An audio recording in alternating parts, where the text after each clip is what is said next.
Hi, I'm Mary, a librarian and book reviewer with a focus on stories written for kids, tweens, and teens. Today I get to share with you this book called The Haunting of Bellington Cottage by Laura Parnham. This is the story of Iris and Violet, and they are off for a week-long getaway with their parents in Vermont. Iris has been looking forward to this because the last time the two girls were together, they got into some pretty silly antics. But since then, V has changed dramatically, and Iris isn't really sure if they're going to be able to do the same things that they used to be able to do.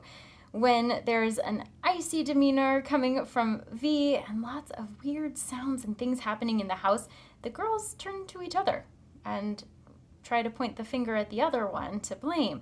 But when they learn that the other one is not doing all of the spooky things in the house, they have to consider another option instead. Perhaps something that is living in the house with them that they didn't expect. And so this is just what the two girls need to reignite their friendship as they try to figure out who might also be living in the house and how they might be able to help them. This story is a fun middle grade spooky adventure that is great for fans of the paranormal and of the idea that ghosts might walk among us.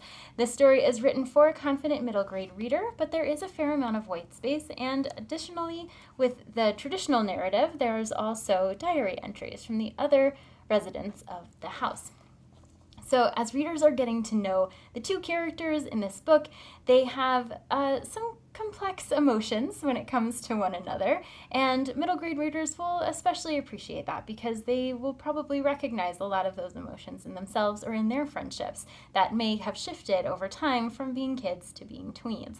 So there's a lot of that social emotional learning and growth that is happening in this book alongside the spooky adventure. And the spookiness is definitely present. There's a lot of unexplained circumstances, but it's not as spooky as some books can be. So if readers are a little bit more sensitive, they're still probably going to enjoy this book, even if it is on the spookier side of things.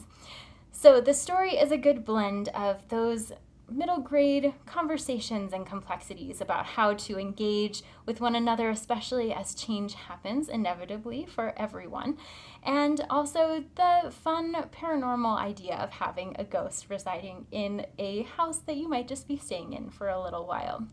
So part mystery, part social emotional learning story, this middle grade adventure is really fun and delightful, especially for those fans of paranormal spooky stories.